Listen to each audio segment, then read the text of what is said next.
Alright, a blessed Sunday sa ating lahat. Magandang buhay.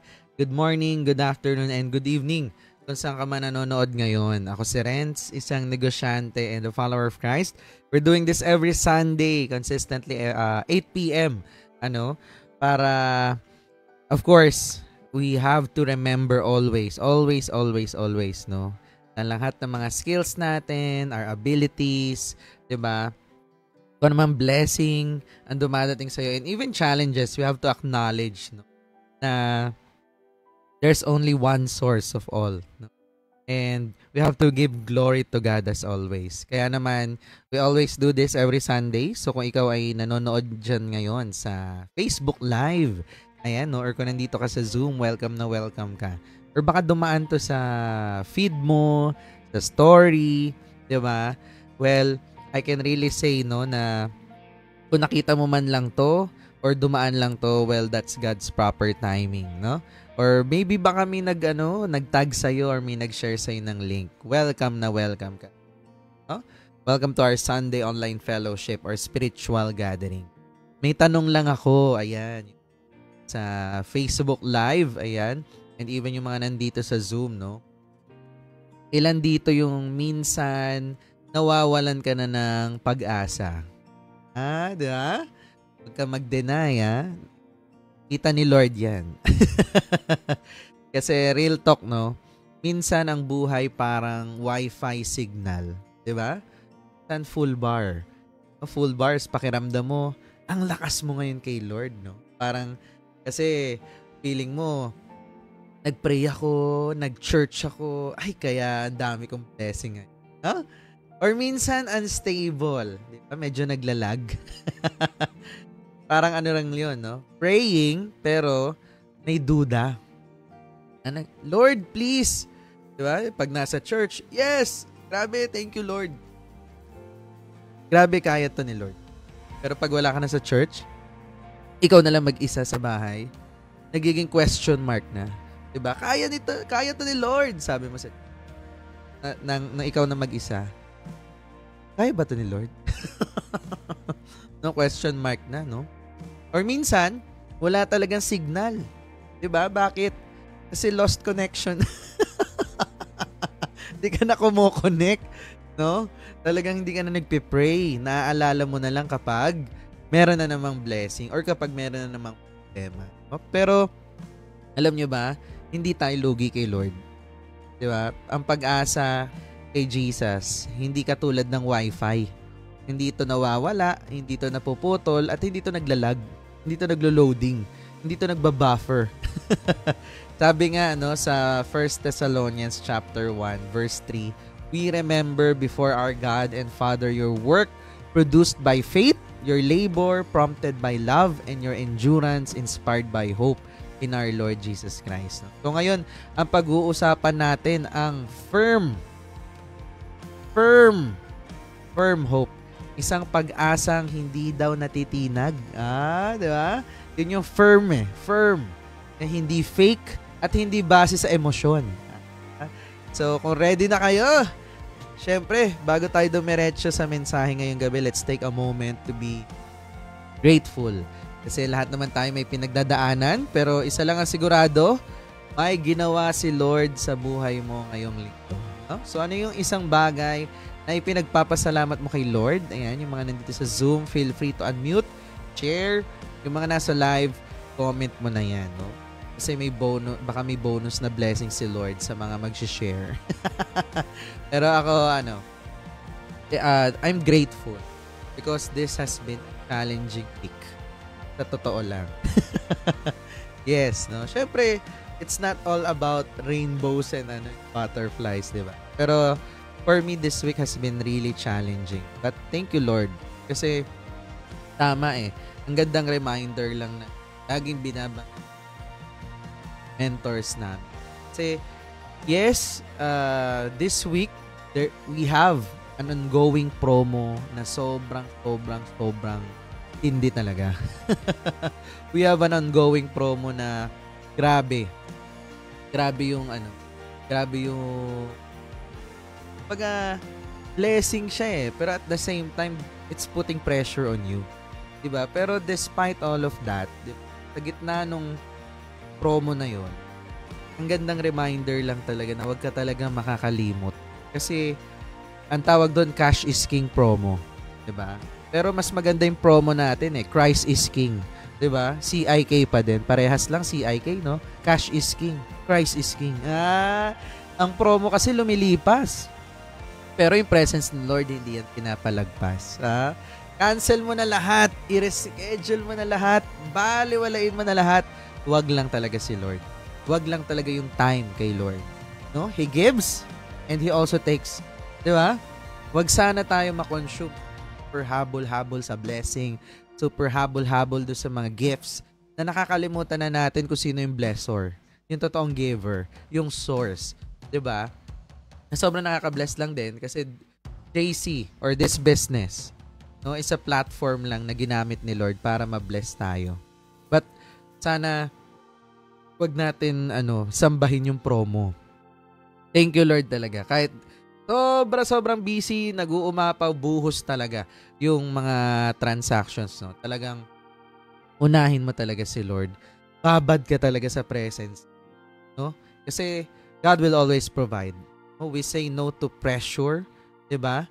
We say no to anxiety, 'di ba? We say no to worries, 'di ba? We say no to temptations, 'di ba?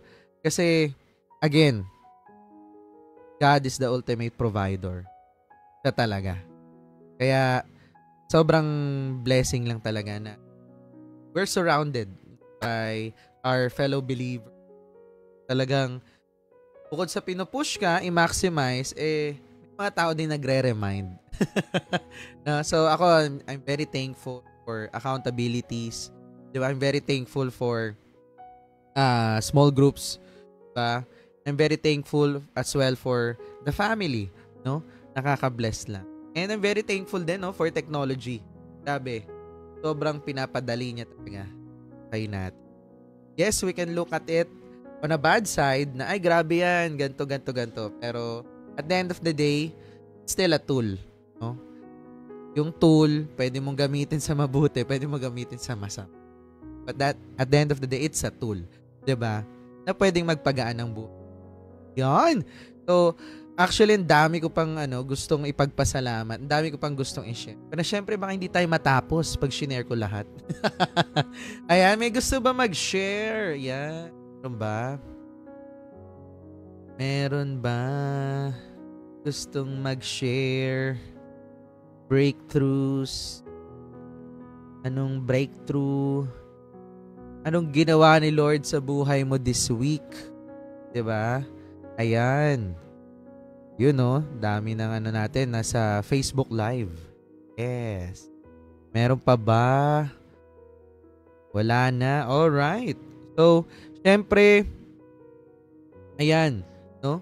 Of course, ang dami natin pinagpapasalamat, ang daming breakthroughs, no? So, kapag grateful ka, alam mo, mas lalo mong nakikita yung kabutihan ni Lord. Kasi minsan, feeling mo walang nangyari sa linggo mo. Feeling mo, alam mo yon, walang blessing. Feeling mo parang, wala lang, sakto lang, normal lang tong linggong to, no? Pero the mere fact na nandito ka, nanonood ka, that's something to be grateful. The mere fact na gumising ka, that's something to be grateful for. Diba? Anyway, ngayon excited na ako marinig ang mensahe ng Panginoon. Diba? Ngayong gabi. Handa na ba kayo? So kung ready ka na, type mo dyan, I'm hungry for the word. At this point, let's welcome our Pastor Ralph Dulman. Good evening po sa lahat. Praise God. Andito tayo. I'm excited also as we start this new series for this month. No? Buong epistle, buong letter ni Paul para sa Thessalonica. So actually, as I remember, parang first time kong mag-sermon sa inyo ng letter of Paul na buo. So, alam naman siguro ni naka-record lahat yan sa YouTube. But this time, excited ako because I learned a lot as I was studying. And for this month, 1 Thessalonians tayo. From chapters 1 hanggang 5. matatapos natin yan. Pero ipagkakasyahin ko lang sa 4 na Sundays because March, if I'm right, 4 lang ang Sundays, right? So, praise the Lord. We are here, and as I start, let me lead you to a prayer, short prayer. Heavenly Father, thank you so much for being with us, for the breakthrough, for the guidance, for the blessings and provisions and the wisdom you have given us all throughout the week. Salamat for the inner strength that you have provided us physically, strength for emotion, or even for our spiritual lives. It's true that once in a while nalulobat po ang bawat isa. That's why we have to connect, continue to abide in you as our Lord, as our source, as our God, the source of wisdom, even eternal life, the source of energy that comes from the Holy Spirit. So Lord, be with us, give us wisdom as we continue to study your word tonight. In Jesus' name, amen. So praise God, firm hope. Dapat let's anticipate now as we continue on with our message for tonight na kasi no, as I was exposed to many, alam ni Lawrence, na sa mga counseling, di ba? Even sa studies namin sa school na about pastoral counseling. Ang pastoral counseling po ay hindi po ito katulad ng mga counselors and psychologists. Hindi po. Meron kaming skill na konti about basic counseling. Hindi ito about clinical talaga na psychology. But ang pastoral counseling level namin na ministry, lalo na sa mga nag-aral nito sa pastoral ministry, no? Praise God, nagkaroon ako ng opportunity to study this. At least somehow, Lawrence and other people in this spiritual gathering, somehow, I can say that it helped a lot of people. No, yung session ko sa kanila, yung iba lumalapit for coaching, yung iba lumalapit dahil may tanong lang, may na-confuse lang. Some naman lumalapit dahil malalim talaga yung baggage sa buhay. So, praise the Lord, no, sa mga session natin. Thank God for that basic skills on pastoral counseling. Isa sa mga na-realize ko, based sa sessions ko, based sa pinag-aralan namin sa aming school, sa seminary, sa postgraduate, is most people na ayaw na magpatuloy sa buhay. Usually, nagtatago lang sa problema yung kanilang panghihina, di ba? Yung mga taong sabihin na natin, nawala na ng gana, magpatuloy sa buhay, di ba? May mga friends kayo minsan na gano'n. Parang ayaw nang mabuhay, yung iba, wala nang reason bakit babangon pa ako every morning, para kanino bumabangon. You know what? It's not so much of the pressure at work. It's not so much of the demands and responsibilities at home. It's not so much of the personal setbacks you experience every day. But it's all connected, alam nyo kung saan? Hopelessness. Hopelessness. Ang financial problem, yun sa surface ng yon. Yung addiction ng isang tao sa surface ng yon. Pero lahat ng yon, i-connect mo yung dot, it is because of the problem. The root of the problem is hopelessness. Ano pang reason na magpatuloy ako? Ano pang reason na babangon pa ako? Wala naman ng pag-asa. But hold on, baka isa ka sa sinasabi ko ngayon. Merong magandang balita para sa'yo. Merong magandang balita para sa'yo. So, meron akong isa pang example, Lawrence. Bakit ang Christians, yung hope natin, napakahalaga ito. At kanino ba ito naka-anchor? Kasi parang ang hope natin, parang ganito yung Lawrence. Kung nagtatrabaho ka sa office, nagtatrabaho ka dahil sumasahod ka, may matatanggap ka sa 1530. Lahat naman tayo nakaranas ng gano'n, no? Yung sasahod ka sa 15 sa 30. Pero some of you, business people na kayo, wala na kayong gano'n, iba na yung style niyo ngayon. Pero I hope lahat tayo makarelate dito. Nagtatrabaho ka noon dahil nag-look forward ka sa 15 at sa 30. Anong sense na magtatrabaho ka everyday kung wala ka nang naman matatanggap sa 15 at sa 30? Sir Glenn, okay ba magtrabaho na walang matatanggap at the end of the month? Ganado ba? Di ba hindi? Hindi talaga. Ganon din sa Christian life. Kung hindi lang naman na-resurrect si Jesus Christ at hindi lang naman siya babalik muli, di ba? Resurrection, ascension, bumalik siya sa langit, pero babalik siyang muli. Kung hindi lang naman siya babalik, bakit pa tayo nag-Bible study? Bakit pa ako magpipreaching sa inyo? Bakit patuloy pa ako magsabi ng good news that Jesus is alive, He resurrected, He ascended, and He will come again to end all our misery? So, what's the point if I still preach, na mag-preach pa ako, that I will continue preaching kung wala lang naman hope? Pero meron kasi. That's the reason why. That's the reason why I continue to share the gospel, the good news to people like you. That's the reason why I want to show up every Sunday kahit hindi madali. That's the reason why I want to spread the gospel even sa online. It's because Jesus, our risen Savior, He ascended back to heaven, but He will come again to end all our miseries. Marami tayong problema dito sa lupa. But someday, when we are with the Lord, it's a blessed experience to be with our Heavenly Father. And sabihin na natin, sino bang makikita ko doon, Pastor? That's another topic. But we will see Jesus Christ in heaven. Right? We will see Jesus Christ and our fellow believers who believe in Jesus Christ. That's my blessed hope as a Christian. That's why I give my best. Hindi pwedeng okay na to. Every time I have given the opportunity to speak, by the grace of God, I want to give my best because I know some of you needs this gospel, this good news.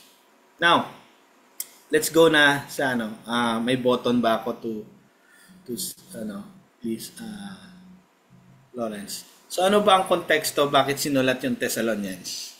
Number 1 talaga is to encourage the new believers living in Thessalonica. Number 1 is i-encourage. Number 2, to give them hope that Jesus is alive and He will come again.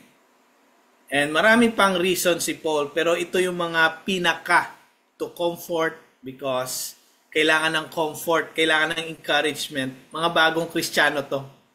And according to the context po ng 1 Thessalonians, sinulat ito sa isang congregation na nabuo, church planting na bago pa, mga bagong Kristiyano, na na-meet nila si Jesus through the preaching and ministry of Paul and Timothy and Silas.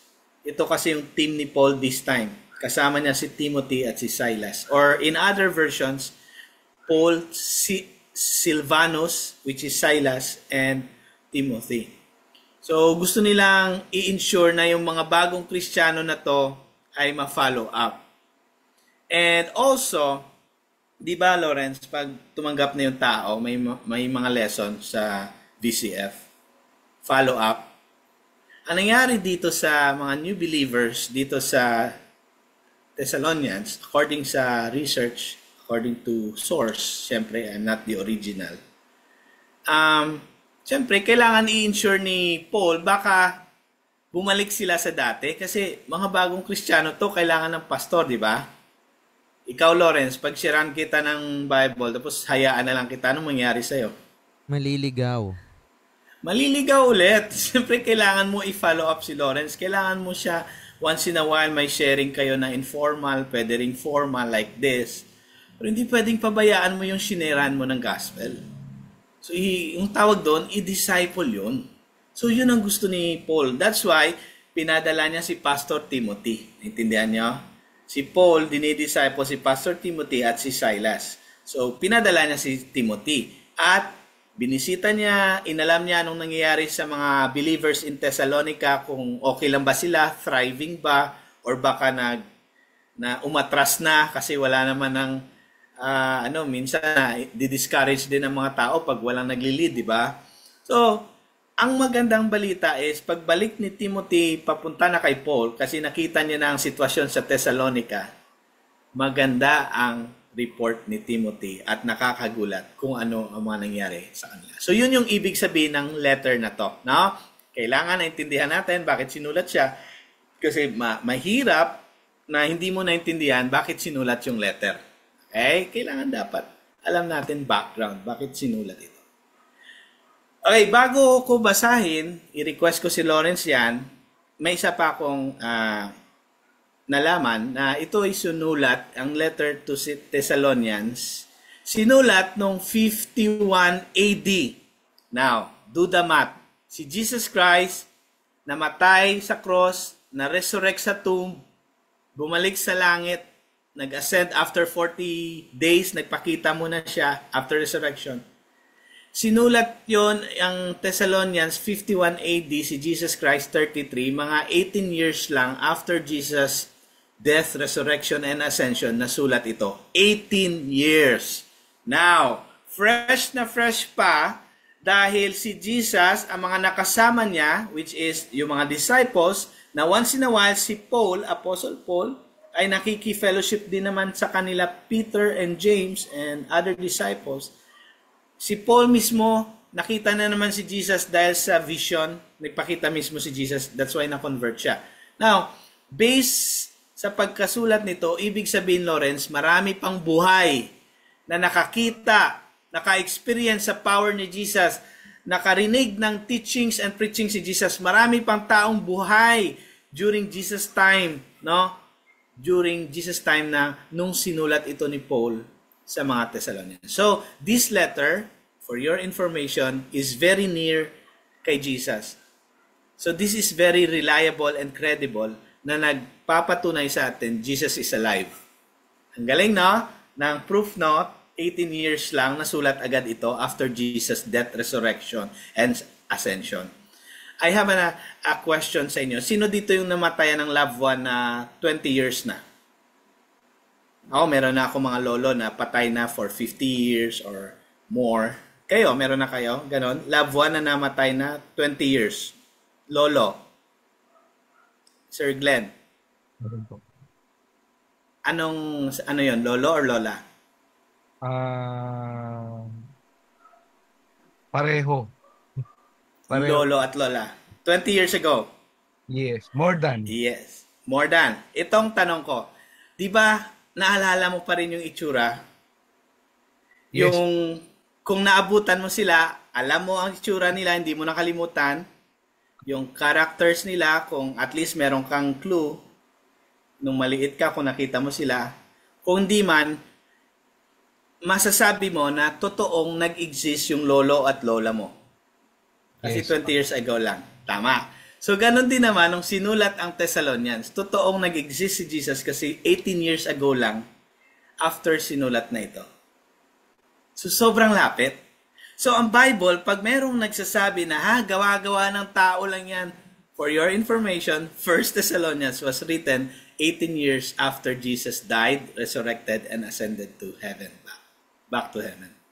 So, this is one of the proof that Jesus is indeed existed during the time of the disciples. Okay? Ang galing, no? Ang ganda. Ako na-amaze ako sa na-discover ko dito. Now, ito yung nilalaman ng letter ni Paul. Kasama niya si Silas or si Silvanus sa ibang version ng Bible and si Timothy. Sabi niya, in-address niya muna ang kanyang recipient to the Church of Thessalonians in God the Father and the Lord Jesus Christ. So, ang letter noong unang panahon during their time is mauuna yung sender, then yung recipient. Then, greetings, grace and peace to you from God. Ganun palagi, grace and peace to you from Jesus Christ. So, ayun na, body of letter na tayo. Anong sinabi ni Paul? Ito yung binasa ni Lawrence kanina. We always thank God for all of you and continually mention you in our prayers. Hindi tumitigil ang prayer ni Paul para sa mga believers na bagong believers sa Thessalonians. And as your pastor, some of you already have received Jesus Christ. Some of you are still seeking kung si Jesus talaga. You know what? I am praying for you. Someday, you will also know Jesus Christ. So, ganun dapat, no? Bilang Kristiyano, we, like Paul, Silas, Timothy, and the believers noon, they continue to pray for one another. It doesn't stop. Hindi lang tayo nag-pray kasi may problema. Hindi lang tayo nag-pray kasi may hihingin ka. You know what? May narinig nga akong isang theologian. Ang ganda, sabi niya. Alam mo ba na ang content ng prayer is thanksgiving, gratitude, and praising God? Yun talaga yun. Most of it dapat papuri, pasalamat, at pagsamba. Yun dapat ang prayer, no? But most of us, we thought prayer is just when I need something. And we forget Jesus is not a genie. He is our Lord. He is our God. He has the power to reverse what you're going through. This week, may nagbalita sa akin. Nagpa-pray. And ang result ng love, miracle. Praise the Lord. Glory to God. I believe it was God. It was God's power. Because I don't believe in that prayer has power. I don't believe in that. That's not biblical. I believe God has the power through prayer. So prayer has no power. God has the power. Okay? Glory to God. Meron ding ibang nag-update sa akin, hindi lang sa health. Meron din nag-update sa akin about mga iba-ibang problema na okay na-answer na. No? So praise the Lord for that. No? That's why we have to talk to other believers as well. Huwag lang tayo puro personal prayer lang palagi. Pag nag-pray, pareho lang, Lord, yung akin po, yung ito po, yung hinihingi ko. Please, like Paul, they always thank God for other believers. Hindi yung personal prayer. Basahin mo yung mga letters ni Paul. Hindi palagi, Lord, hingi ako ng ganito. Lord, may problema ako. Lord, ito yung gusto kong sana i-answer mo yung hinihiling ko. You know what? Personal prayer has a place, but it's not always you in prayer. That's a selfish kind of prayer when you always pray for your needs. Try to pray for others' needs, and the Lord will just supply your own need. Yan ang ibig sabihin na seek first the kingdom of God. Try din natin minsan na ang kingdom of God ang ipag-pray natin kung ano bang, sino man dapat share ng gospel, sino ba dapat ang makakilala sa Panginoon. No? Hindi puro hingi. Have you prayed for someone this week? Na isang pangalan or tao or grupo ng tao na, Lord, sana maligtas sila. Have you prayed for that? Sana we are praying for the lost souls. Hindi lang yung puro na lang needs mo. Can you pray also, Lord, this week I want to share to someone. Praise God. Maraming pangalan sa prayers ko. Yes. Keep on doing that, Lawrence. Pangalan, pag-pray mo, because after prayer, then you will plan how to meet that person. Because for sure, the Lord will empower you, will call you to preach the gospel to that person. Kahit ano lang, casual lang, yung nagkakape lang kayo after ng coffee o nag-commit na pala kay Jesus. Kumakain lang kayo sa Army Navy. Kumain lang kayo sa, anong kinainan natin doon? Yung parang pares. Yung nalala ko, bangus at ano yung in-order ko doon eh. Anyway, we remember, verse 3, tingnan nyo. We remember before our God and Father your work produced by faith. Wow. When they serve God, it's because of faith. Your labor prompted by love. The same pa rin. When you do things, it's out of love, hindi yung out of other motives or selfish agenda. Sana ginagawa natin tong spiritual gathering out of love to God, ha? Kasi kung out of emotion lang, next week wala na tong spiritual gathering nyo. Because we love God, we show up and attend to this spiritual gathering. It's because of the love of God. Sana hindi nyo nakalimutan, love ka ni God at ikaw rin sana express mo by showing up even sa simple na mga ganito, yung spiritual gathering. And your endurance inspired by, hindi ko mabasa. Hope in our Lord Jesus Christ. Hope in our Lord Jesus Christ. Ang pag-asa na kay Christ. Pero doon muna tayo sa font na about continually mention you in our prayers. One thing that we can learn from here is this. Number one, for us to have this firm hope, we need to constantly pray and intercede. Pag sinabing intercede, you're praying on others' behalf. It's not only your prayer concerns. Intercede for one another. Kasi hindi mo alam, yung kausap mo ngayon or kasama natin dito sa Facebook Live ay nanghihina na rin. Don't hesitate to tell Lawrence, please pray for me. Alam ko marami nang pinagpipray si Lawrence. Don't hesitate also to bother me. Pastor, please pray for me. It's my joy to pray for you. Prayer is not you know what? Sinabi ng isang theologian, you don't bother God when you pray to God. Actually, mas bothered si God pag hindi ka nag-pray. Although that's just a play of words, hindi naman kasi nababother si God. It's just a play of words na meaning we can pray. Lahat tayo, 8 billion people around the world can pray at once.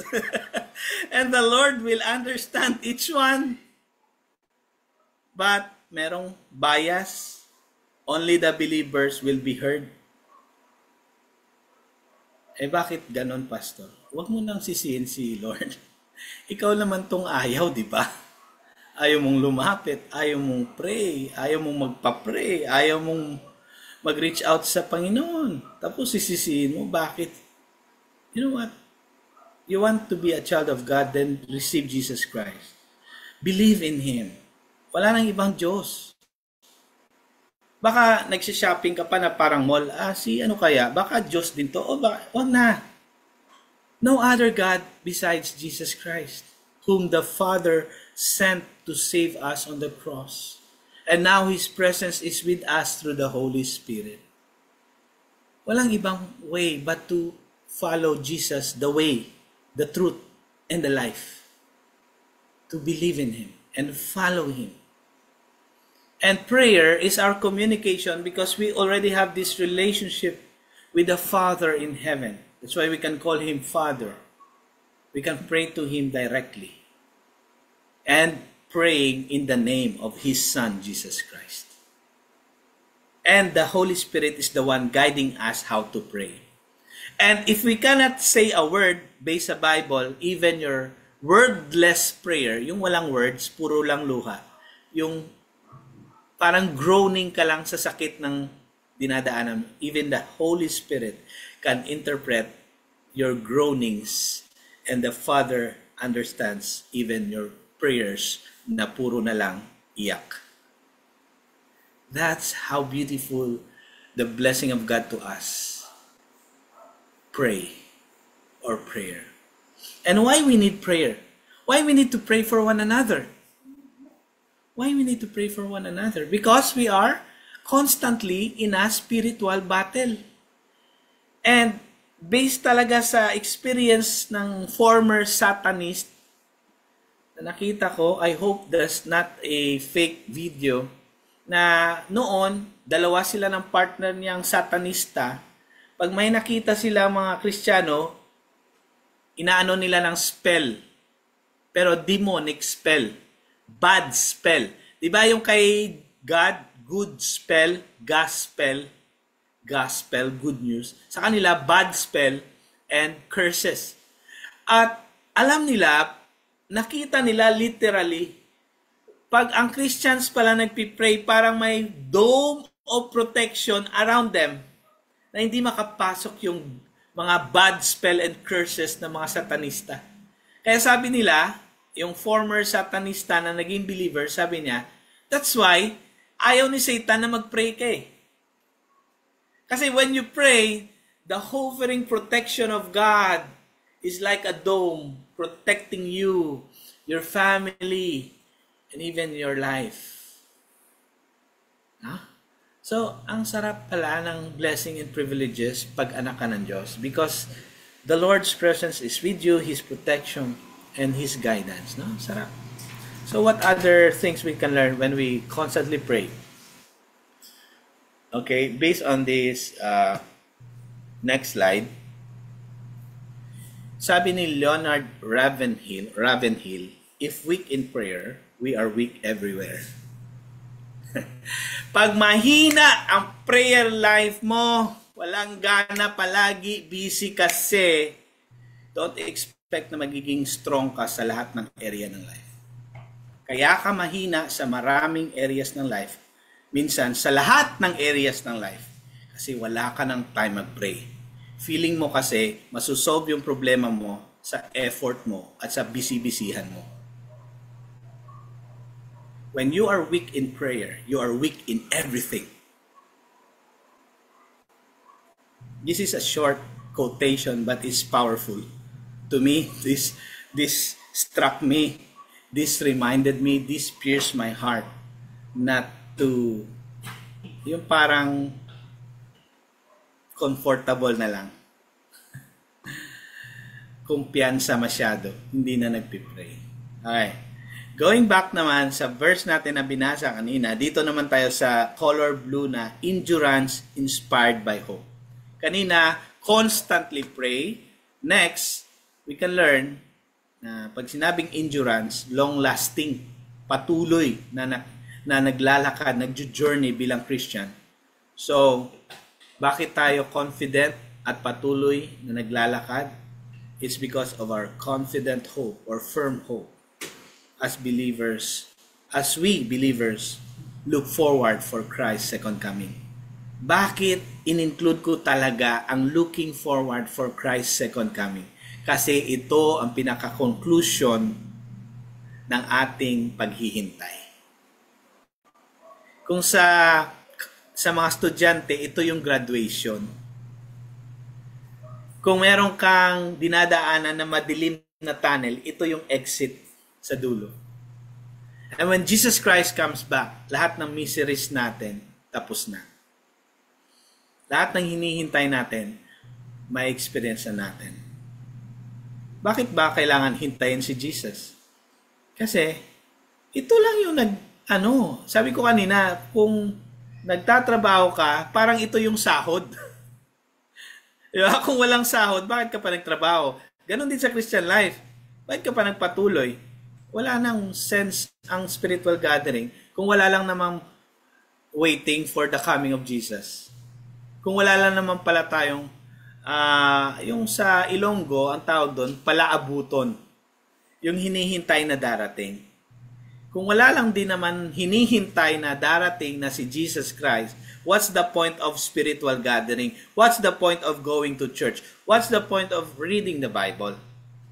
And because, like the disciples in the past, they are so sure of what they have seen in Jesus, and they have witnessed Jesus rose from the grave, they have witnessed Jesus ascended back to heaven, so they are so confident na kahit ikakamatay nila ang faith nila, okay lang, hindi sila umaatras.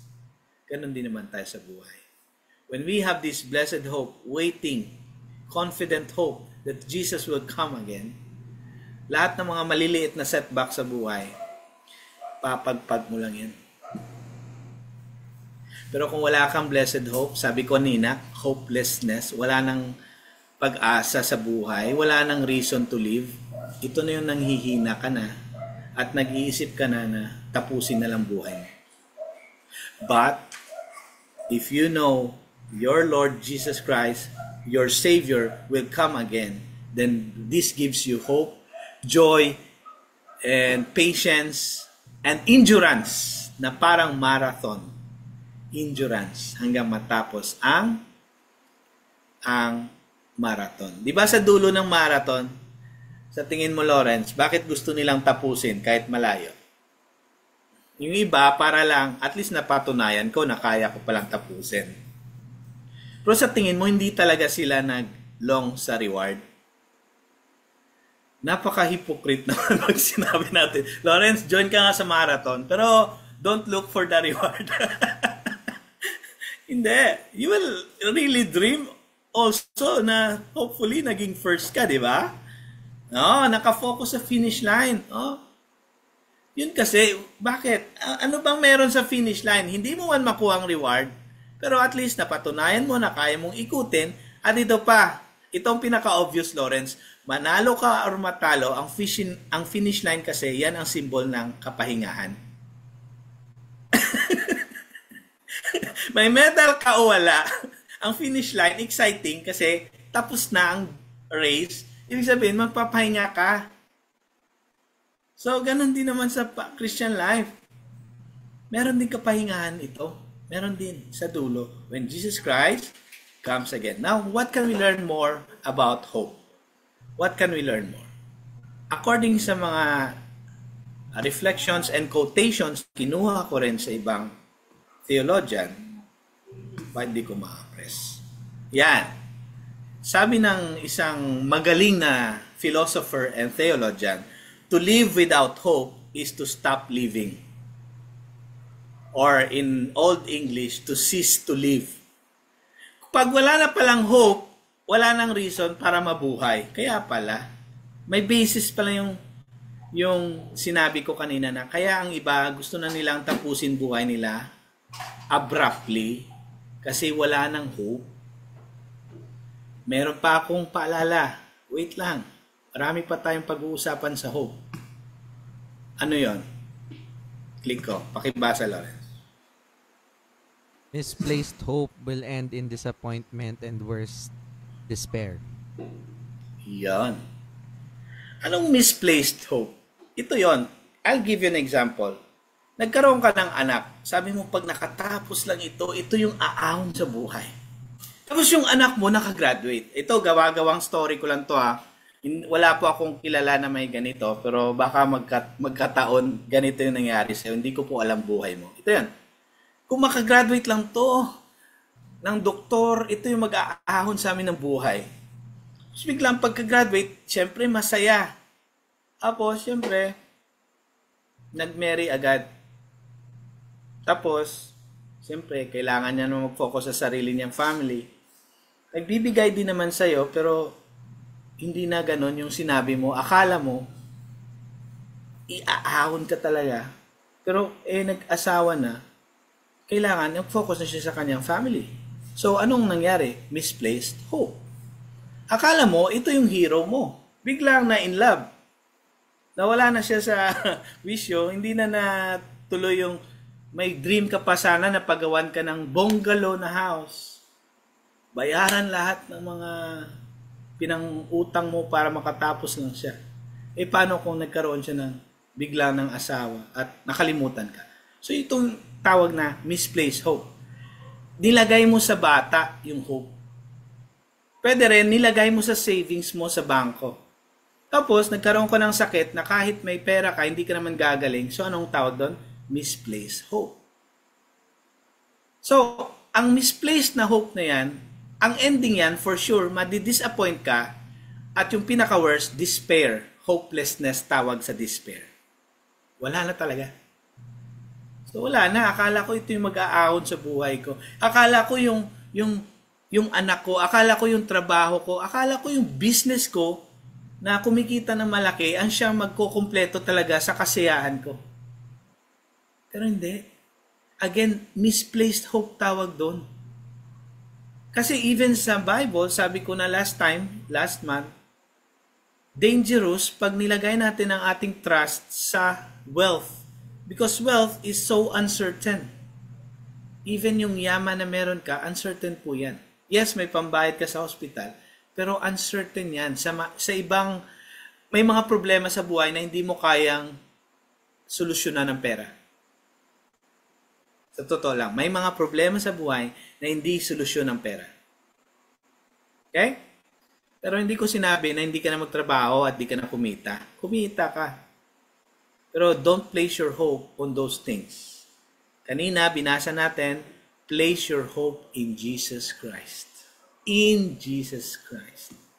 Okay? Kaya sabi sa isang verse, Isaiah 4:31, but those who hope in the Lord. Hindi sinabi in your money, in your bank account, in your business, in your capacity to earn money, in your children, in what you have. No. Those who hope in the Lord, sa Kanya lang, will renew their strength, yung lakas na nanghina, marirenew, will soar on wings like eagles, will run and not grow weary, hindi mapapagod, maglalakad at hindi rin mapapagod. See? Sinong magre-renew ng kanilang strength? Yung nag-hope sa Panginoon.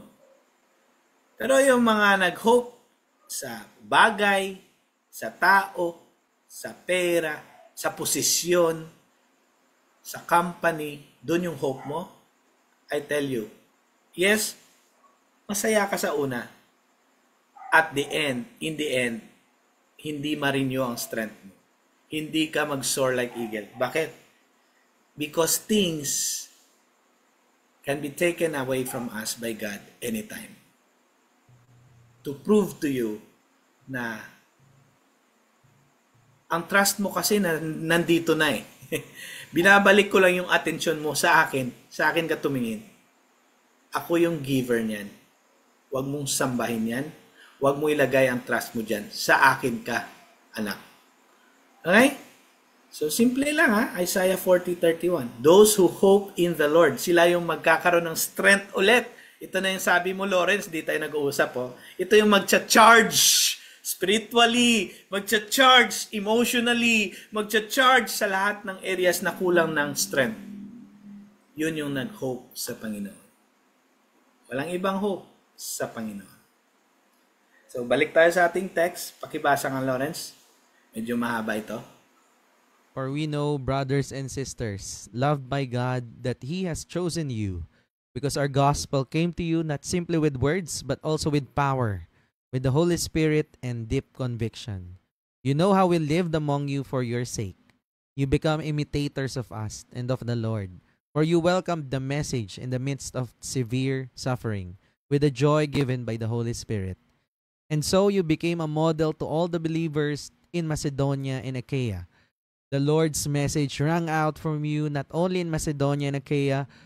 Your faith in God has become known everywhere. Therefore, we do not need to say anything about it. Yan, dyan na muna. Grabe. Bagong Christians to, Lawrence. Pero ginaya sila ng Macedonia and Achaia. Naging model Christian sila. At ito matindi, Lawrence, hindi lang sa Macedonia at sa Achaia. Your faith in God has become known everywhere. Ang context nito ng everywhere, Lawrence, beyond Greece. Hindi lang sila sa Europe, sa beyond Greece pa. Sinabi dito, beyond Greece. Yung kanila, wala, partida, Lawrence, wala pang social media. Pero ang kanilang faith naging influential sa mga karatig bansa, karatig bayan, everywhere. Anong ibig sabihin nito? Grabe ang work ng Holy Spirit sa kanilang buhay. Na yung gospel na preach ni Paul, hindi lang words, sabi sa verse 5, but with power. Bakit? Kasi may Holy Spirit at deep conviction. Yung sinishare ni Paul, may conviction na buong puso na totoo yung sinishare namin sa inyo. Ako mismo, sinave ako ni Jesus. Siya, isisave din kayo. Ito yung gospel na may conviction. Naniniwala siya sa Diyos niya, sobrang convinced siya na sa tuwing mag-share sila Paul ng gospel, hindi lang words lumalabas, may power, Lawrence. May impact. Itong problema sa ibang nagpipreach ng gospel, alam na ni Lawrence to Alam mo talaga, Lawrence, no, pag nakaupo ka lang, tapos yung nagpipreach, mali yung gospel na pinipreach. Di ba parang wala lang. Hindi ko na lang sasabihin ang pangalan ng mga churches na ganito. Pero alam ni Lawrence ang difference ng totoong nag-share ng gospel sa nagpipreach lang pero walang power, walang Holy Spirit. Alam na ni Lawrence yan. Sinishare yan ni Lawrence noon sa online namin. Hindi ko na sasabihin sa inyo, baka masaktan kayo. Pero may mga ano talaga na sasabihin, ito yung gospel. Pero walang power. Malalaman mo naman eh. Talagang nandun lang mag-preach para lang masabi, para lang mabuo yung, alam mo na, hindi na ako magsasabi. Again, I just want you to know na malalaman mo kung gospel yan kasi it will change your life. It will transform your mind. There will be changes in your character. Yung mga hindi Christian or Christ-like na attitude nawawala, nababago ka araw-araw. Yun yung totoong gospel. Na makikilala mo si Jesus at mag-believe ka sa Kanya at siya na magiging Savior mo. Yun yung totoong gospel. Nagkakaroon ka ng peace, nagkakaroon ka ng joy sa heart mo because of the power of the Holy Spirit. No? So, doon na tayo sa gospel talaga. Hindi yung gospel-gospelan lang. Okay. Iba yun. Okay? And nakita mo yung mentoring and disciple making sa verse 6. Sabi ni Paul, you became imitators of us, ginaya nyo kami, at ginaya nyo si Jesus, which is the ultimate example and model, si Jesus. So, ganun talaga. May mga tao na i-disciple natin, pero hopefully, si Jesus talaga ang ultimate model at ang i-imitate. And besides, it's not just imitation. This is about a person who experienced real salvation from the Lord, and that this time he is now becoming more like Jesus Christ. Holy, righteous, humble, wise, may self-control na, may fruit of the spirits pa, which is of the Spirit, love, joy, peace, humility, gentleness, meekness, and decommemoration, and dulo, self-control. So ito yon.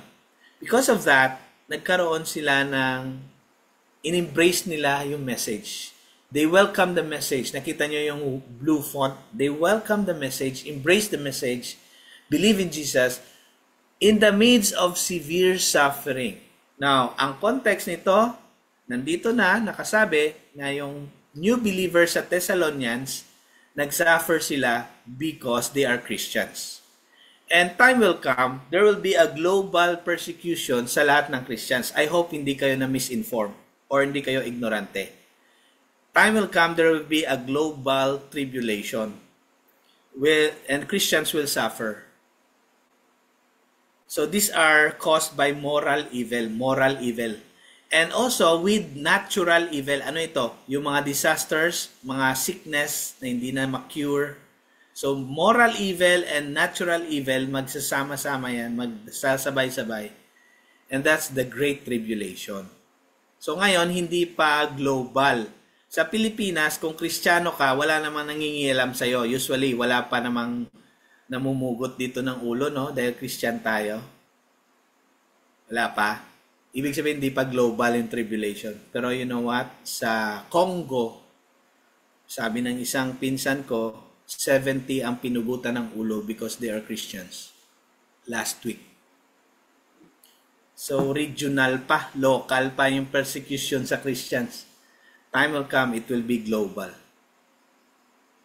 But again, we are reminded to have hope in Jesus, to pray consistently and continually for other Christians. And, ano yung last na matututunan natin dito?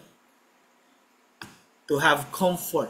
No? Sinabi dito, with the joy, balik tayo, with the joy given by the Holy Spirit, and so you became a model, kahit suffering na kayo, naging model pa rin kayo. Ang galing, no? Usually, pag suffering ng Kristiyano, di ba, ang hirap na maging model, Lawrence, when you have these problems, personal, and also with your faith, you are being persecuted. Ang hirap noon kung sariling sikap lang. But you will still be model if that's the work of the Holy Spirit. Tutulungan tayo ng Holy Spirit na kahit naghihirap na tayo bilang followers of Christ due to persecution, no, still we become models. Yung character ni Jesus nakikita sa atin. Ito yung kagandahan sa Christian life natin. And sa last two verses, sinabi, for they themselves report what kind of reception you gave us. So sila Timothy nag-report kay Paul na Ang ganda pala ng pagka-welcome nila sa inyo, Pastor Paul. No, sabi niyan ng mga taga doon sa Thessalonians. They tell how you turned.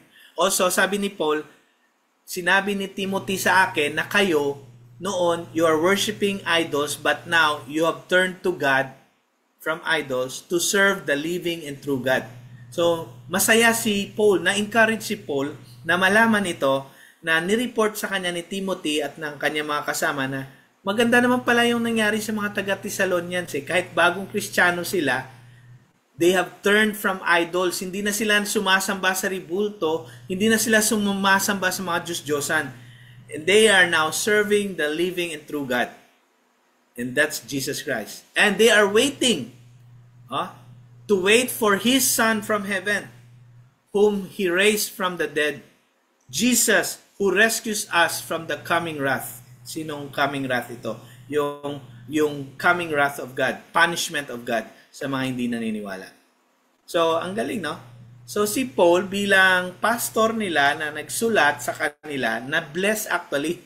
Siya yung na-bless sa report nila Timothy na nagpatuloy naman sila sa kanilang faith.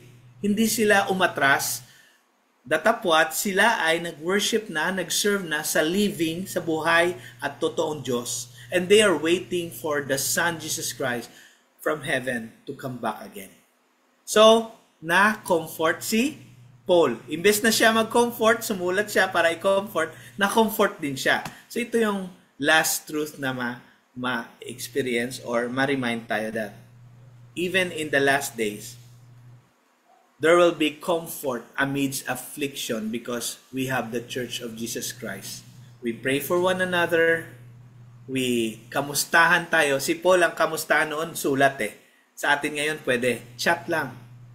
Or mag-session tayo online. Mag-usap tayo like this, spiritual gathering. Pwede man one-to-one kung gusto ko. Kung gusto mo, may mga tanong ka. So we have a lot of platforms to comfort each other amidst affliction. Di ba? Ang affliction na tinutukoy ko dito, lalo na hindi lang yung personal problems mo, even yung mga persecution dahil Kristiyano ka. So we comfort each other by praying for one another, continually praying for one another, confident in our hope that Jesus will come again, and kamustahan. Once in a while, magkamustahan. Kung si Paul noon, mahilig magsulat sa mga Kristiyano sa bawat bansa, sa bawat lugar, na kung saan naka-ministry siya, Philippians, Ephesians, Ephesus, Philippi, Colossae, Thessalonica, di ba? Nagsusulat siya. How come sa atin ngayon? May social media na. Bakit hindi pa tayo mas mag-encouragement sa bawat isa? So, bakit kailangan ang comfort? Merong paalala si C.S. Lewis. Yes, kailangan natin ang comfort, pero dapat ang ating hinahanap ang truth daw. Kasi sabi niya, if you look for truth, you may find comfort in the end. But if you look for comfort, yun lang yung habol mo sa buhay, kahit Kristiyano ka na, akala mo, ang buhay ay para lang i-comfort ka. If you look for comfort, you will not get either comfort or truth. Pero if you look for truth, you will have comfort. You may have comfort.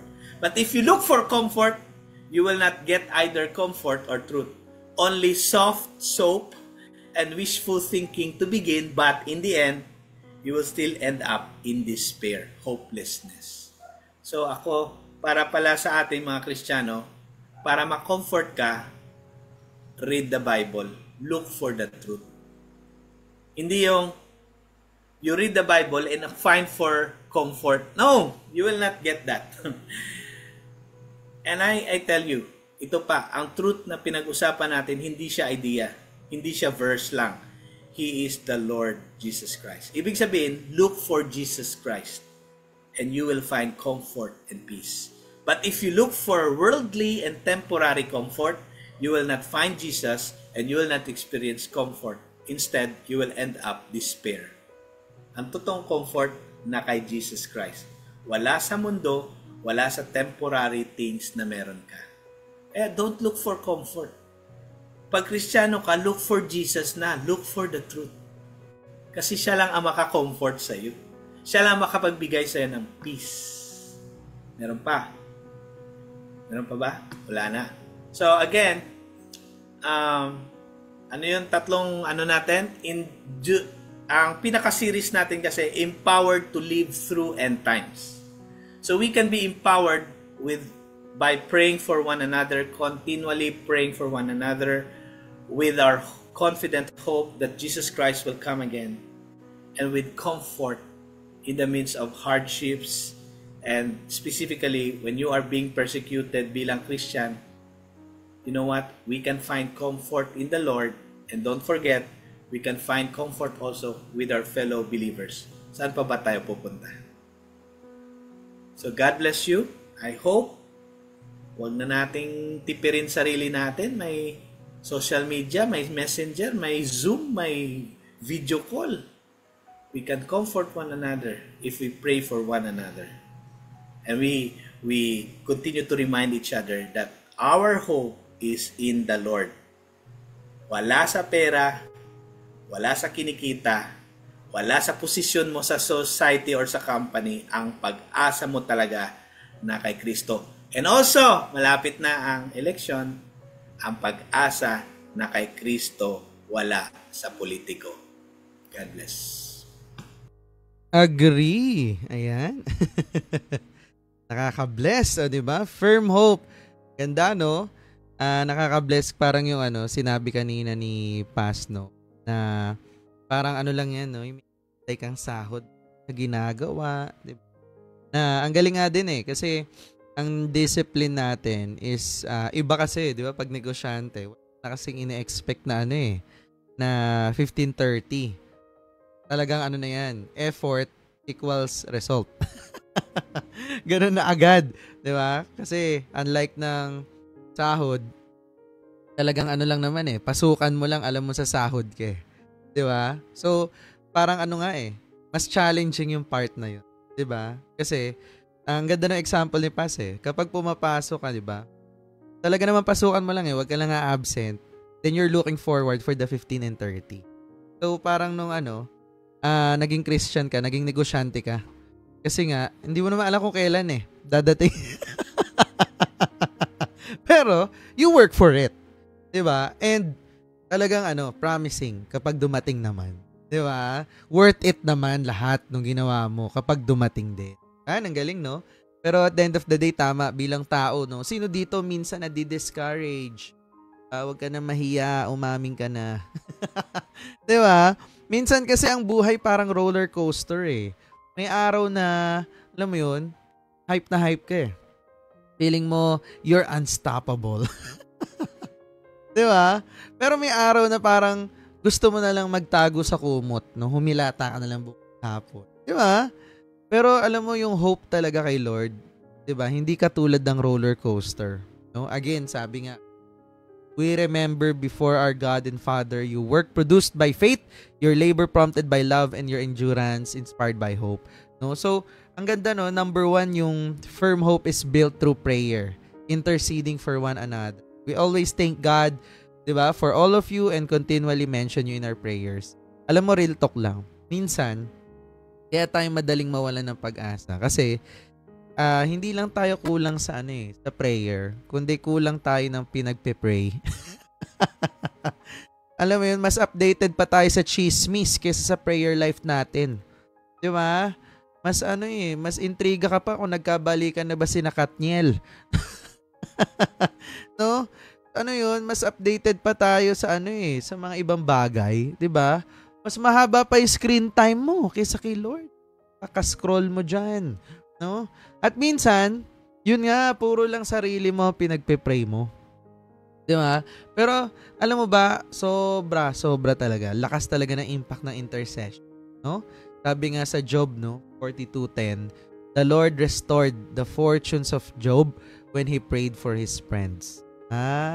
Sabi rin sa James 5:16, no, pray for each other so that you may be healed. Galing, no? So the challenge here is, sino ba ang pwede mong ipag-pray this week? Handa ka bang maging prayer warrior para sa iba? 'Di ba? Hindi lang para sa sarili mo. Galing. Number 2, firm hope is confident as we look forward to Christ's return, no? We wait for the blessed hope, the appearing of the glory of our great God and Savior Jesus Christ. O, real talk ulit. Ang pag-asa ng mundo, temporary. Pansamantala. Baka umaasa ka sa promo, di ka nakahabol. O ikaw nagwo-work ka ngayon, umaasa ka sa promotion, minsan di natutupad. Umaasa ka sa tao, pero minsan may kasamang sakit. Umaasa ka sa, alam mo yon, ayun nga, may client ka, hindi tumuloy. 'Di ba? Pero ang pag-asa natin bilang believers, hindi po sakto. Hindi rin swerte. 'Di ba? Alam mo yun, sabi nga sa Titus 2:13, no? We wait for the blessed hope, the appearing of the glory of our great God and Savior Jesus Christ. Sabi din sa Philippians 3:20, no?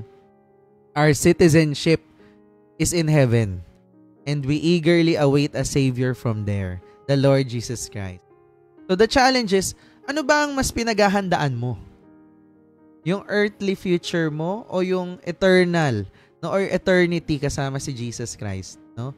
And of course, paano mo ipapamuhay ang hope na to o yung pag-asa na to sa pang-araw-araw mong buhay? 'Di ba? Galing, no? So doon mo talaga makikita na grabe talaga gumalaw si Lord sa buhay natin, 'di ba?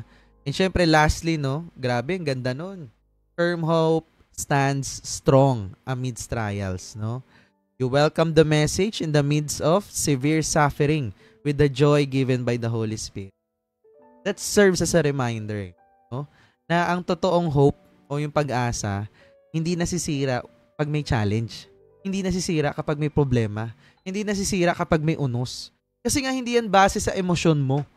'Di ba? Hindi yan base na chill lang, good vibes lang. But it's based on the truth, no? Yung truth na si Jesus ay buhay at tapat. So the challenge is, ano ba ang biggest trial mo ngayon? No? Paano ka ngayon magpapakatatag gamit yung hope na yan na natutunan mo ngayon kay Jesus Christ? Di ba? Ang galing, no? So, ayun. Grabe. Sobrang tindi ng message natin tonight. Now, gusto ko naman marinig kayo. Anong part ng message ang pinakatumama sa puso nyo? Or ano yung realization mo na gusto mong i-take home ngayong linggo? No? So, yung mga nasa Zoom, feel free to unmute and share. Yung mga nasa live, comment nyo naman. O, diba? Baka makabless ka din ng iba. Alright. Sinong gusto mag-share?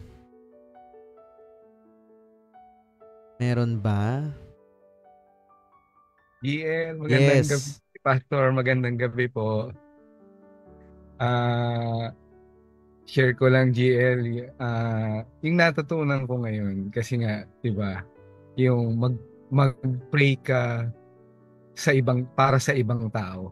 So, ang galing lang nun, kasi 'di ba, parang una pag-iisipin mo parang mahirap gawin kasi nga mas ipagpe-pray mo yung ibang tao kaysa sa sarili mo. Tama, no? Pwede mo isipin kasi dami ko na nga problema sa mundo, ipagpe-pray pa kita.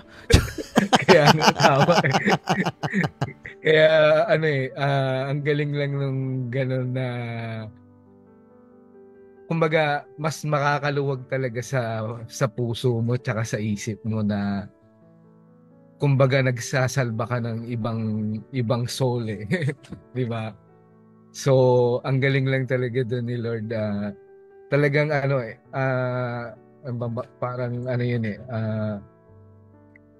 hindi mo na iisipin yung sarili mo muna makapagligtas ka lang ng isang kaluluwa isang na yun, parang isang breakthrough na rin yun sa sarili mo na at least nailigtas ko siya sa kumbaga may nakita kang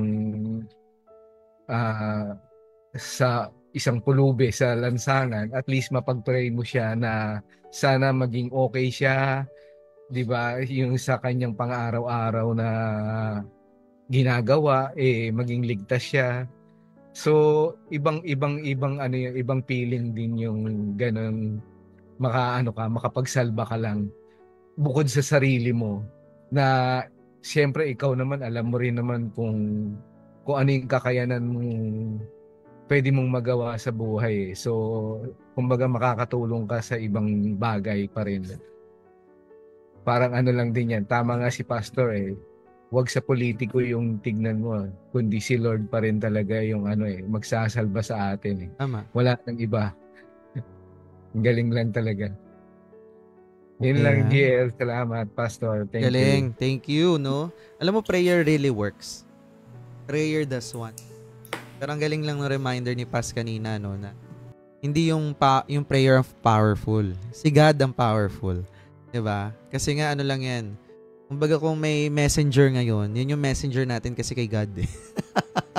Kaya kailangan mo mag-pray. 'Di ba? Imagine mo, 'di ba naranasan mo na yun na may minessage ka or may nag-message sa'yo, hindi mo binubuksan. No, tawag daw doon inbox zone. Kasi nakita mo na eh. Minessage ka, pero hindi mo binubuksan. Diba? So, parang ganun lang din yung kay Lord. Diba? Gusto mo ba dumating yun na hindi ka, alam mo, hindi ka pinapansin? Diba? Pero at the end of the day, papansinin at papansinin ka ni Lord. Kailangan mo lang talagang mag-reach out. Diba? Saka, dati hindi ko rin nagigets yan eh. Na, bakit nga, paano ba yun? Pag-pray daw yung iba. Diba? Pero, alam mo yun, nakaka-bless lang kasi I've got a lot of people na nabibless ako kapag lalapit sa akin. Dahil baka pwede mo ako pag-pray. So, kasi ganyan. Kasi, doon pa lang, it's already a humility eh. Diba? Na, alam mo, hindi mo kaya. No, hindi mo kaya mag-isa. Kaya, humihingi ka ng prayers from others. Eh syempre, dahil kahit hindi ka naman humingi ng prayer, pinagpe-pray pa rin naman kita, wag kang mag-alala. No, parang si pastor, di ba? Kahit hindi mo hingin, pinagpe-pray tayo niyan. Pero syempre, iba pa rin yung part na yung nag-reach out ka, baka pwede mo naman ako ipag-pray. Diba? Please pray for me. Ganito, kasi ganyan. Kaya, alam mo, gusto ko lang din sabihin tong part. Ang ano lang, nawi-weirdan lang ako doon sa part na ang dami mong thank you, Lord. Ang dami mong, ano yun, lagi mo siya mini-mention sa post mo, di ba? Sa Facebook, sa comment, or kung saan man. Praise the Lord. Thank you, Lord. Pero kapag pinag-pray ka, hindi ka makapag-pray. Di ba? Ewan ko lang yung para sa akin. Kasi, you are given the chance. Di ba? Kumbaga parang nga yun eh. Pag pinag-pray, di ba naranasan nyo yun? Di ba? Dati ganun din naman ako. Oh, pray daw, pray! Muyo ko kan. Sana wag ako tawagin. Di ba? Meron pa, hindi ako magaling mag-pray. Kapatid, hindi mo kailangan ng galing sa prayer. Di ba?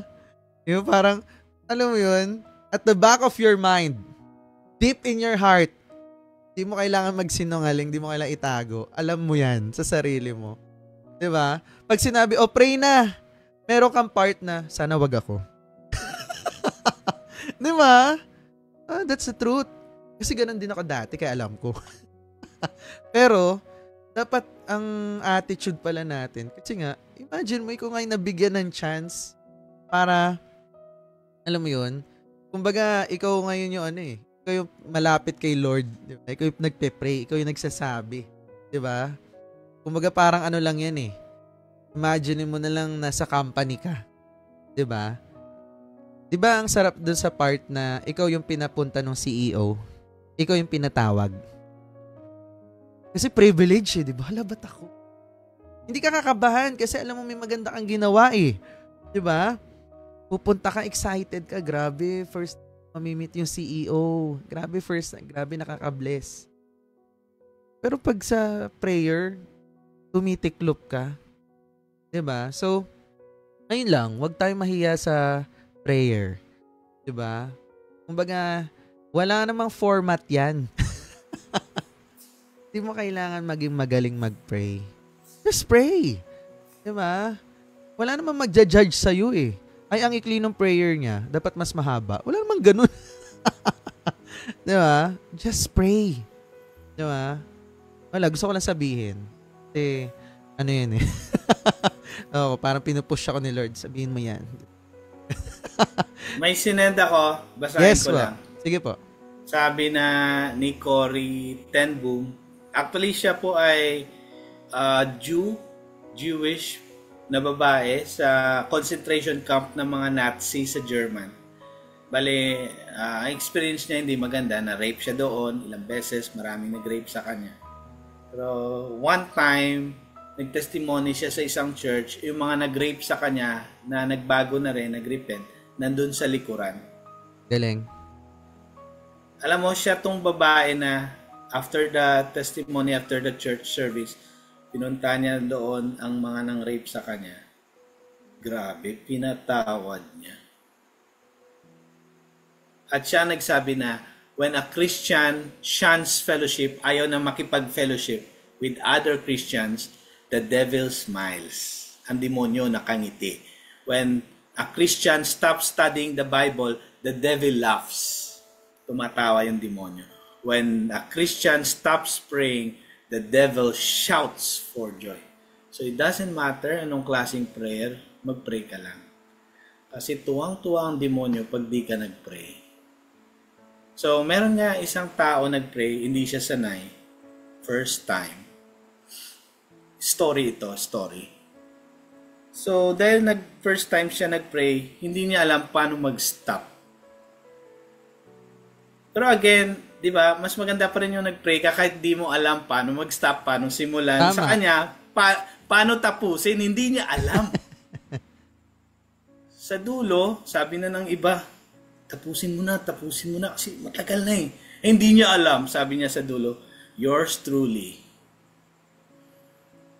Imbis na amen, yours truly. Sinabi. Pero, ang ibig sabihin lang nun, story siya na joke. Ganun talaga, hindi nakakatawa pag joke na yun. Dapat, mag-pray ka pa rin kahit hindi mo alam ang sasabihin. Tama. Usually nga, mas maganda pag hindi mo alam sasabihin, sabihin mo, Lord, actually, hindi ko alam ang sasabihin. Tulungan niyo po ako. Anong ipag-pray ko? Kasi pag ginaid mo ako, mas maganda. Kasi pag ginaid mo ako, Lord, mas maganda, mapipray ko yung dapat na pag-pray. Kasi pag tayo lang nasusunod, hindi tayo nakikinig sa guidance niya, ang dami natin pinagpipray, hindi naman dapat pinagpipray. Sayang lang. Pero based sa experience ko at kay Ma'am Sheila, bilang pastors and Christians, alam nyo, ito na ata yung sinasabi ng seek first the kingdom of God and His righteousness. Inuuna mo lang yung kingdom and righteousness of God. And all these things na gusto mo sana ipag-pray, hindi mo pinag-pray. And all these things will just be added unto you. Kasi marami na kaming pinag-pray na tao na hindi na namin na-mention yung amin sariling prayer request. Kasi mas maganda, doon na lang kami nag-pray sa tao, lumapit, pag-pray daw namin siya, through chat, nagpa-pray, through Zoom, nagpa-pray, through usap, face-to-face, nagpa-pray. Instead na isipin pa namin yung pangangailangan namin ni Ma'am Sheila, hindi na namin pinagpipray. But sa experience namin, the more we pray for others, the more God takes care of our needs. Ganon yung experience namin. The more we pray for others, tapos they share to us na nagkaroon ng breakthrough. So masaya na kami doon, di ba? Nakalimutan na namin, may need din kami. Pero the more we pray for others, the more takes care of our needs. I don't know about you, but even in prayers, when you seek God's kingdom first and His righteousness, the Lord just adds up whatever you need. And minsan, sobra pa sa solusyon na hinihingi mo. Pinaganda pa. Alam naman ni Lawrence, marami ng sa 4 years na pinagsamahan natin, Lawrence, sa spiritual gathering. 4 years na ba? Marami na tayong pinag-pray na sana yung family niya ma-save. Tingnan mo, nangyayari. Na? Imposible. Pero nangyayari. Di ba? Grabe. Hindi lang yun. Iba-iba pang pinag-pray namin. And, ay, grabe. Praise the Lord. Galing. So, continue to pray for others. Tama. Si Lord na yung bahala sa needs mo actually. Hindi naman siya bingi eh. Lalo na kung anak ka niya. Amen. Alam niya na yung need mo. Huwag mo na ipag-pray actually. Ako lang. Masusunod, extreme ako eh. Huwag mo ipag-pray yung sa'yo. Tama. Siya na bahala sa'yo. Galing. We're called to gather and we're called to keep gathering. Parang ano sa Hebrews, no? Let us not neglect meeting one another. As some have made a habit, but let us encourage one another. Galing, galing. Talagang dito mo makikita na hindi ka talaga pwede mag-isa. Kailangan talaga lagi kami makakasama, no? So, yan. Grabe yung sharing natin, no? At yung message tonight. No? Pero, syempre, sa dami ng takeaways natin, ang gusto kong iwan sa inyong gabi is, number 1, maging matibay ka sa panalangin, no? At, of course, pray for others as well. Huwag mong kalimutan. And maging number 2, be confident sa pag-asang darating talaga si Lord. Malapit na. And number 3, yes. Number 3, manindigan ka dun sa hope kay Lord. Kahit anong challenges ang dumating sa'yo. Manindigan ka. Okay? Alright. So, with that, tawagin ulit natin. Back to you, Pastor Ralph. So, nakalimutan ko yung communion natin, no? Oo nga. First Sunday of the month. Pwede naman next time. Next Sunday. Pwede naman yun. Next Sunday, communion tayo. Anyway, so let's pray. Excuse me. Manalangin tayo, Panginoon. Salamat po for that firm hope we have in Jesus. Ito yung hope, ito yung pag-asa na hindi natitinag. Hindi natitinag. As we stand on this hope, in this hope, which is the Lord Jesus Christ, we are assured that hindi kami mapapahiya, hindi kami madidisappoint sa iyo, Panginoon. Habang naghihintay kami, nagsiserve and worship kami while waiting for your coming, while we pray for others, encourage one another, alam namin hindi kami madidisappoint. Hindi kami magkakaroon ng hopelessness dahil ang hope namin naka-anchor kay Jesus Christ, which is the strong foundation of our faith. The strong foundation ng aming Christian life. Panginoon, I just pray na ang focus namin hindi na masyado sa sarili. Kasi nung sinabi mong seek the kingdom first, ito po ay dapat nakatuon na sa iyo ang aming mga atensyon. At kung ano yung pinapagawa mo, yun na yung pinagpa-pray namin. Kung ano yung pinapagawa mo, yun na yung ginagawa namin. Hindi yung kung ano-ano pa, nasa sidetrack kami, na feeling namin magiging masaya pa kami sa mga temporary things. No. As we go on with life, we go on with our Christian life, we will discover that only Jesus can satisfy our needs, not temporary things. Na as we enjoy the work and business you have given us, our trust and hope is on God, not on the business side, not on the money. Yes, we work for that. We anticipate that there will be money and profit in everything we do sa business, kung anumang business meron. But Lord, we would like to recognize that it's you who gave us the opportunity to create wealth. And it's not the wealth that gives us hope. It's you. Our hope is in you. And we would like to honor you with our wealth. We would like to honor you with our lives, with our family and marriage, and with whatever we have, Lord. I pray that we'll be able to give you the glory in everything we do. So Lord, i-bless nyo ang nandito. Kami ni Lawrence, si Sir Glenn, at sa mga nasa Facebook Live, at sa mga re-review nitong sermon, Lord, i-bless nyo rin na makaminister itong gospel sa kanila as they listen to this gospel, which is the word of life, the truth. And I know the truth will set them free. Lord, i-bless ang bawat isa as we again venture this week by faith. We will look forward that you will be with us through the Holy Spirit. The grace of Jesus Christ will make us strong and safeguard us in our journey and daily walk with you as we follow you, Jesus. And the love of the Father and the hope we have in Christ will never be broken, will make us stronger and stronger every day, will encourage us and give us complete joy and peace. Lord, may these believers na nag-join sa amin at sa mga hindi naka-join, Lord, i-bless nyo rin sila na maging blessing pa sila sa iba. And Lord, we give you the glory and the honor. All this we ask, in Jesus' name we pray. Amen and amen. Picture muna tayo.